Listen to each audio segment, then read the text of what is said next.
Jai Hind everyone, I welcome you all on Easy Learning and today we are going to conduct our session 17th. ठीक है, तो already हमने 16 session कर लिए हैं और उसमें हमने क्या सीख लिया। अभी पिछले सेशन में हमने ओरिजिन एंड रिलेटेड वर्ड सीख रहे थे ना, जो कि हमने 15 सेशन में वर्ड सीखे थे ना, कितने प्रकार के झूठे होते हैं उन पे। अब उनका ओरिजिन और उनसे रिलेटेड वर्ड जान रहे, तो चलिए शुरू करते हैं। अब नेक्स्ट क्या है, ऑफ टाइम एंड प्लेस। तो क्या है, chronic liar lies constantly again and again. Chronic liar क्या होता है, जो आपने बार बार दोबारा झूठ पे झूठ बोले जाता है। A chronic invalid is ill. Chronic invalid क्या होती है कि भाई क्रॉनिक डिजीज है। क्रॉनिक डिजीज में सुनते हैं ना, तो क्रॉनिक क्या होती है, एक प्रकार की डिजीज होती है जो मतलब क्या होती है, खत्म नहीं होती, टाइम के बाद एक टाइम के बाद आफ्टर टाइम दोबारा वो रिपीटेडली होती रहती है। एक ग्रीक वर्ड से आया है क्रॉनिक, जिसका वर्ड क्या है, ग्रीक वर्ड क्रोनोस, जिसका मीनिंग क्या है, टाइम, मतलब क्रोनोज में, टाइम में। तो ये ग्रीक वर्ड से आया है, इसका नाउन क्या होगा, क्रोनिसिटी। ठीक, तो क्रॉनिक क्या होती है, जो बार बार again and again time to time दोबारा रिपीट होता रहे, मतलब झूठ बोलता रहे दोबारा से दोबारा। अब क्या है, एनाक्रोनिज्म बनता है किससे। एनाक्रोनिज्म में क्या होता है, एना, एना मतलब क्या हो गया, ये सब प्रीफिक्स लग गया, जिसका मतलब क्या होता है, नेगेटिव होता है। ठीक है, तो एनाक्रोनिज्म में क्या होगा, समथिंग आउट ऑफ टाइम, जो आउट ऑफ टाइम हो गया, क्रोनोज और एना, है ना। एना नेगेटिव में प्रीफिक्स लग रहा है, तो क्या हो गया, आउट हो गया टाइम से, आउट ऑफ टाइम। और आउट ऑफ डेट, और क्या क्या होता है, अब कहते हैं ना आउट ऑफ डेट फैशन हो गया भाई तेरा, तो ठीक है, तो क्या हो गया है, एनाक्रोनिज्म हो गया। मतलब एनाक्रोनिज्म लग रहा है तो कि भाई तेरा तो फैशन आउटडेटेड हो गया है। ठीक है, अब तुम्हारा कोई दोस्त है, वो क्या है, शेक्सपियर्स के टाइम की घड़ी पहने अब, तो उसको क्या बोलेंगे हम, एनाक्रोनिज्मिक, क्या है, ओल्ड फैशन। ठीक है, अब क्या है, science fiction is deliberately anachronous. It deals with phenomena gadgetry accomplishment far off in future. जो पिछले टाइम की बहुत दूर की चीज़ें होती है ना, आउट ऑफ टाइम हो जाते हैं, उनको एनाक्रोनिज्म बोलते हैं। अब एक anachronism is out of time, something out of place is in Congress. In Congress क्या होगा, जो आउट ऑफ प्लेस हो जाए। जैसे कि नेगेटिव प्रीफिक्स क्या लगा है, एक तो क्या लगा है, इन नेगेटिव प्रीफिक्स होता है, ठीक है, कॉन, विद और together, and Latin verb meaning to agree और कोरोस्पोंड। तो जो आउट ऑफ प्लेस हो जाए उसको क्या बोलते हैं, इनकॉन्ग्रेस।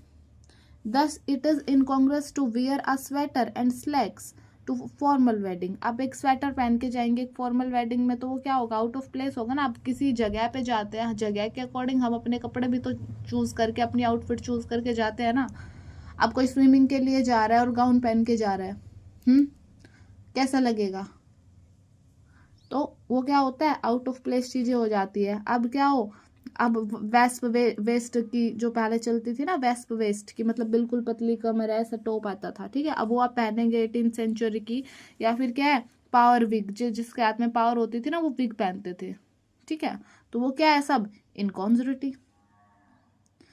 तो आउट ऑफ प्लेस क्या है, इनकॉन्जरिटी, इनकॉन्जरस। और आउट ऑफ टाइम इज एनाक्रोनस।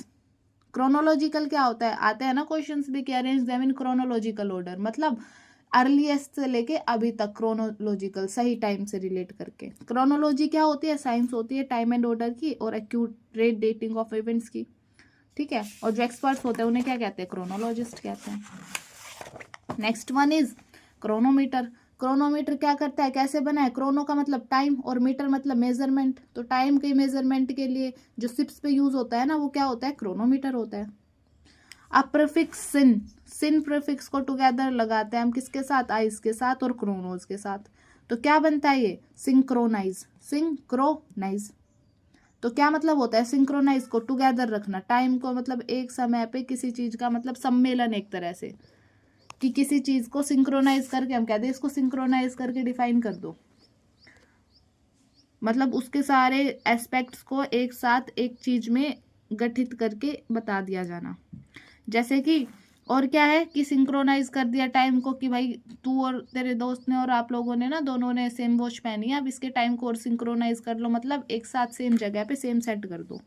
ठीक है, या फिर किसी कोई एक्टिविटी करनी होती है, डांस होता है, डांस स्टेप में क्या होता है, सिंक्रोनाइज तरीके से हम अपने हाथ पैरों का यूज करते हैं ना, कि हाँ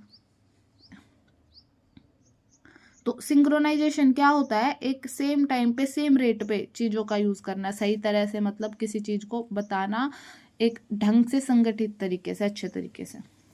next one is disease, suffering and feeling. अब हमने क्या पढ़ा था, पैथोलॉजिकल लायर। तो क्या होता है पैथोलॉजिकल, क्या होती है, डिजीज होती है। A pathological condition, this meaning of word ignores the root logos. अब इसमें ये मत करना कि लोगोज मतलब क्या होता है, साइंस होता है, नहीं, पैथोलॉजिकल एक बीमारी होती है, इसमें लोगोज वर्ड इग्नोर होता है, ठीक है। तो क्या होती है, पैथोलॉजी तो साइंस होती है, इसमें तो लोगोज वर्ड इग्नोर नहीं होगा, ये तो साइंस है। किसकी, स्टडी ऑफ डिजीज की, इसके नेचर की, कोज की, क्योर की, कैसे होगा। पैथोलॉजी में क्या करते हैं, स्टडी करते हैं हम डिजीज की, उसके नेचर को, उसके क्योर को। अब दूसरा मीनिंग क्या है जो कि इग्नोर करता है, लोगोज एंड पैथोलॉजी में भी एनी मॉर्बिड डिजीज और एबनॉर्मल फिजिकल कंडीशन। कोई भी मॉर्बिड मतलब अनप्लीजेंट, बेकार डिजीज या एबनॉर्मल फिजिकल कंडीशंस होती है ना, सिंपली क्या होती है, डिजीज होती है। अब क्या है, पैथोलॉजिस्ट जो एक्सपर्ट इन एबनॉर्मलिटीज को इंटरप्रेट करता है। Pathos occurs in some English word with additional meaning of feeling. Pathos का मतलब फीलिंग भी होती है कई लोग में, जैसे कि सिंपैथेटिक में आता है, क्या है, इफ यू फील सेफ और suffer with someone you are sympathetic, ठीक है। मतलब सेफ नहीं, अगर आप किसी के साथ सफ़र कर रहे हैं कि फीलिंग ऑफ सफरिंग आ रही है आपको, किसी की बुरी हालत देख के कि भाई उसके लिए बुरा लग रहा है, तो वो क्या है, सिंपैथेटिक है। सिम मतलब क्या है, ग्रीक प्रीफिक्स इन विद और टुगेदर, है ना, उसके साथ फील कर पा रहे हैं ना आप वो। एंटीपैथी क्या है, अगेंस्ट द फीलिंग, कि आपको कोई you feel strong dislike. Anti मतलब अगेंस्ट, पैथी मतलब किसी चीज पर, किसी के प्रति फीलिंग क्या है, अगेंस्ट है, मतलब क्या है, स्ट्रॉन्ग डिसलाइकनेस है। अपैथेटिक क्या होता है, not feeling at all, just indifference, मतलब अब हम सबके लिए थोड़ी फील कर सकते हैं, सबके लिए सिंपैथेटिक नहीं हो सकते ना। ह्यूमन बिहेवियर में क्या होता है, अपनों के लिए ज़्यादा सिंपैथी होती है ना। वैसे तो हम मैनकाइंड के अकॉर्डिंग, हमें मैनकाइंड के और एनिमल्स, अपने आसपास सबके प्रति सिंपैथी होनी चाहिए, लेकिन ऐसा हर बार तो नहीं होता ना कि भाई कोई भी रो रहा है उसको देख के सिंपैथाइज हो जाए कि भाई हाँ, उससे रिलेट करने लग जाते हैं। थोड़ा फील कर सकते हैं लेकिन फीलिंग्स कनेक्ट नहीं होती ना। तो क्या होता है, एपैथेटिक की जस्ट इंडिफरेंस है, कंडीशन को लेके कि कोई इंटरेस्ट नहीं है, वो एपैथेटिक होता है। Next is empathise. एम्पैथाइज क्या होता है, not only connected with someone feeling but also experience them. अब एम्पैथाइज मतलब, सिंपैथाइज में क्या है कि हम भाई उसकी फीलिंग और सफरिंग को भाई कहते हैं कि हाँ फील कर रहे हैं। इसमें क्या है एम्पैथाइज में, कि भाई एम्पैथी है कि भाई मैं वो फील कर सकता हूँ बिल्कुल जो तू फील कर रहा है। सिंपैथी में उसका साथ देना होता है कि हाँ तू सफ़र कर रहा है, आई फील दैट। इसमें अपने ऊपर लेके वो फीलिंग लेना और उसके साथ एक्सपीरियंस करना वो moment, that is empathy, empathize करना। पैथेटिक मतलब क्या होता है, suffering, such as pathetic story, कितनी बेकार स्टोरी है, मतलब कहते हैं ना कि आप सच अ पैथेटिक स्टोरी, मतलब बहुत बुरा हुआ। About suffering likely to arouse sadness, sorrow और pity. Next one is telepathy. Tele मतलब डिस्टेंस और पैथी फीलिंग्स होती है, तो feeling each other thoughts from distance, एक डिस्टेंस से जो फील करते हैं ना थॉट्स को एक दूसरे को, उसको क्या बोलते हैं, टेलीपैथी। टेलीपैथी में क्या होता है कि जो हम सोचते हैं ना, कई लोग सोचते हैं कि भाई महसूस कर लेते हैं कई कि हाँ what is other persons feeling, या क्या सोच रहा है या कैसी फीलिंग है, फीलिंग को डिस्टेंस से ही कनेक्ट कर लेना, ठीक है, उसको बोलते हैं ना कि माइंड भी पढ़ लेता है, दैट इज टेलीपैथी। तो that's all for today, thank you, be connected.